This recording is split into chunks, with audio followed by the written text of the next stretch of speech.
जिम्नोस्पोर्स विषम बीजाणु होते हैं, जिसका अर्थ है कि वे दो प्रकार के बीजाणु उत्पन्न करते हैं, माइक्रोस्पोर्स और मेगास्पोर्स। माइक्रोस्पोर्स माइक्रोस्पोरेंजिया में बनते हैं और मेगास्पोर्स मेगास्पोरेंजिया में बनते हैं। वे स्पोरोफिल्स जिन पर माइक्रोस्पोरेंजिया होते हैं उन्हें माइक्रोस्पोरोफिल्स कहते हैं, और जिन स्पोरोफिल्स पर मेगास्पोरेंजिया होते हैं उन्हें मेगास्पोरोफिल्स कहते हैं। माइक्रोस्पोरेंजिया माइक्रोस्पोरोफिल के निचले हिस्से पर देखे जाते हैं। यहाँ साइकस वृक्ष का एक माइक्रोस्पोरोफिल है। जो आप यहाँ देख रहे हैं वह माइक्रोस्पोरोफिल का निचला भाग है, जिसमें माइक्रोस्पोरेंजिया हैं। आइए माइक्रोस्पोरेंजिया को और करीब से देखें। ओह, ये सभी माइक्रोस्पोरेंजिया खुल चुके हैं और इन्होंने अपने टेंडन पहले ही छोड़ दिए हैं। कोई बात नहीं। यहाँ साइकस का एक मेगास्पोरोफिल है और आप मेगास्पोरेंजिया देख सकते हैं। मेगास्पोरेंजिया के अंदर मेगास्पोर बनते हैं, लेकिन जीनोस्पोर्स में मेगास्पोरेंजिया सेलेजिनेला के मुकाबले अलग होते हैं। जीनोस्पोर्स में मेगास्पोरेंजिया कुछ सुरक्षात्मक आवरणों से ढके होते हैं, जिन्हें इंटेग्यूमेंट्स कहा जाता है। ये इंटेग्यूमेंट्स से ढके मेगास्पोरेंजिया ओव्यूले कहलाते हैं। ये ओव्यूले बाद में बीज बन जाएंगे। आपको याद होगा कि सेलेजिनेला में माइक्रोस्पोरोफिल्स जिन पर माइक्रोस्पोरेंजिया होते हैं और मेगास्पोरोफिल्स जिन पर मेगास्पोरेंजिया होते हैं एक ही स्ट्रोबिलस में देखे जाते थे, लेकिन जिम्नोस्पर्म्स में ये अलग अलग स्ट्रोबिली में पाए जाते हैं। जिम्नोस्पर्म्स में स्ट्रोबिली को कोन्स भी कहा जाता है।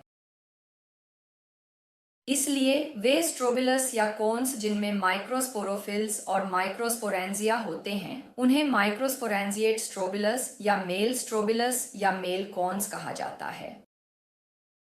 वे स्ट्रोबिलस या कोन्स जिनमें मेगास्पोरोफिल्स और मेगास्पोरेंजिया होते हैं उन्हें मेगास्पोरेंजिएट स्ट्रोबिलस या फीमेल स्ट्रोबिलस या फीमेल कोन्स कहा जाता है। मेल और फीमेल स्ट्रोबिलस या कॉन्स एक ही पेड़ पर भी पाए जा सकते हैं, जैसा कि पाइनस के मामले में होता है। यहाँ फीमेल कोन का आकार मेल कोन की तुलना में बड़ा होता है। यदि आप पाइनस के मेल और फीमेल कोन्स का अनुदैर्ध्य खंड लॉन्गिट्यूडिनल सेक्शन देखें तो आप देख सकते हैं कि कोन्स के चारों ओर एक केंद्रीय धुरी होती है, जिसके चारों ओर माइक्रोस्पोरोफिल्स या मेगास्पोरोफिल्स व्यवस्थित होते हैं।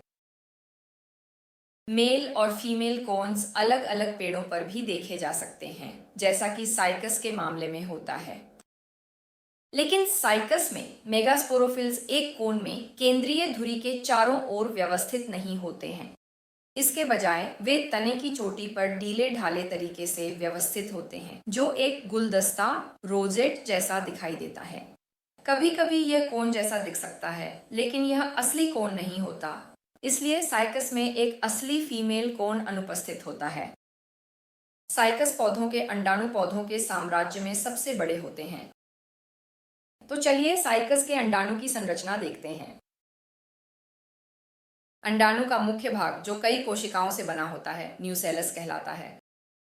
दूसरे शब्दों में न्यूसेलस अंडाणु का केंद्रीय भाग होता है। यह 3 सुरक्षात्मक परतों से ढका होता है, जिन्हें इंटेग्यूमेंट्स कहा जाता है। इसमें एक छिद्र होता है जिसे माइक्रोपाइल कहते हैं, और एक छोटा कक्ष होता है जिसे पराग कक्ष पोलन चेंबर कहते हैं। यहाँ माइक्रोपाइल और पराग कक्ष का क्लोजअप दृश्य है। मैं इन संरचनाओं के बारे में बाद में समझाऊंगा। अब चलिए माइक्रोस्पोरेंजिया को देखते हैं। माइक्रोस्पोरेंजिया के अंदर हैप्लॉइड माइक्रोस्पोर्स अंकुरित होकर मुख्य युग्मकोण बनाते हैं, जिन्हें परागकण पोलिन ग्रेन्स कहा जाता है। ये परागकण बाद में नर युग्मक या शुक्राणु उत्पन्न करेंगे।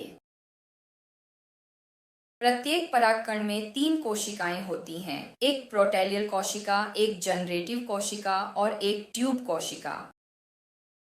3 कोशिकीय अवस्था में परागकण माइक्रोस्पोरेंजिया से बाहर निकल जाते हैं। इन्हें हवा द्वारा दूर ले जाया जाता है।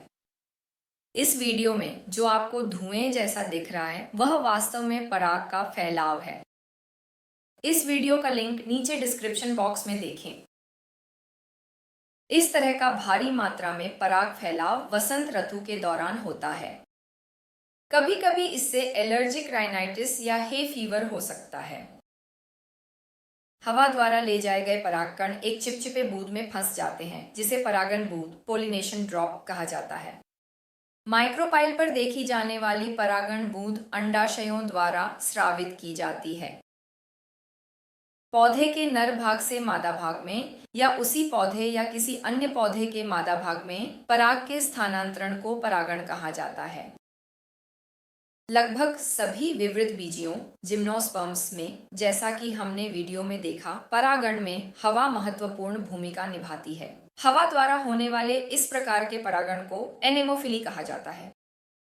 यहाँ परागकण हवा के साथ मीलों दूर तक यात्रा कर सकते हैं और अत्यधिक सूखे को सहन कर सकते हैं।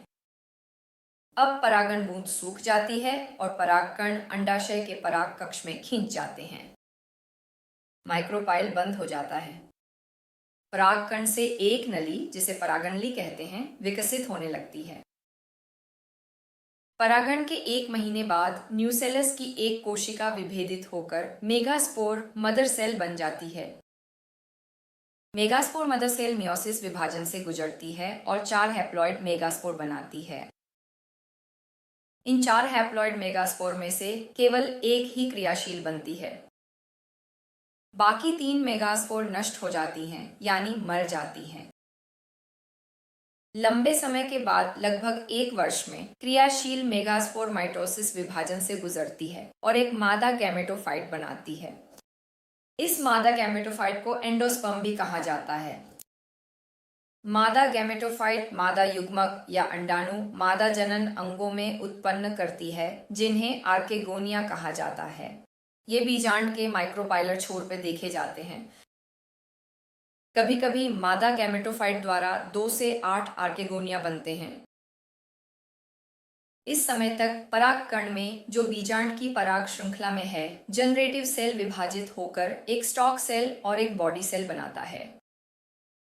अंत में बॉडी सेल विभाजित होकर 2 शुक्राणु बनाता है। जैसा कि आप पहले ही देख चुके हैं, व्यायबीजों में नर जनन अंग या एंथेरिडिया नहीं बनते। पराग नली, जो नर युग्मकों या शुक्राणुओं को लेकर जाती है, बीजांड में स्थित आर्केगोनिया की ओर बढ़ती है। यदि शुक्राणु सिलेटेड हैं, जैसे कि साइकस और गिंगो में, तो पराग नली शुक्राणुओं को आर्केगोनिया के मुख के पास छोड़ देगी और शुक्राणु अंडाणु तक पहुंच जाएंगे। लेकिन कुछ व्यायवीज, जैसे कि पाइनस और नीटर में, शुक्राणुओं में फ्लैजेला या सिलेया नहीं होते। वे पराग नली के साथ चलते हुए आर्केगोनियम के अंदर अंडाणु तक पहुंचते हैं। साइकस के शुक्राणु और अंडाणु पौधों के साम्राज्य में सबसे बड़े होते हैं। 2 शुक्राणुओं में से एक अंडाणु से मिल जाता है और दूसरा शुक्राणु नष्ट हो जाता है। इसी तरह अलग अलग परागकणों के शुक्राणु प्रत्येक आर्केगोनियम में अंडाणुओं का निषेचन करेंगे। इस चित्र में मैंने केवल एक परागकण का उदाहरण दिखाया है। शुक्राणु का नाभिक और अंडाणु का नाभिक मिलकर एक द्विगुणित सायगोट बनाते हैं।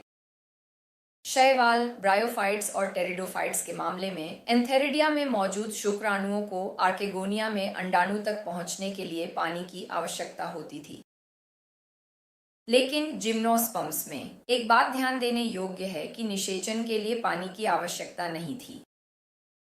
परागकण वायु के माध्यम से बीजांड तक पहुंचते हैं और शुक्राणु पराग नली की सहायता से अंडाणु तक पहुंचते हैं। अब सायगोट एक कोशिका भित्ति का स्राव करता है और ओओस्पोर बन जाता है। इसके बाद ओओस्पोर बीजांड के अंदर एक युवा भ्रूण में विकसित हो जाता है। चूंकि एक साइप्रस बीजांड में 2 से 8 आर्किगोनिया होते हैं, इसलिए एक ही बीजांड के अंदर 2 से 8 भ्रूण भी विकसित होंगे।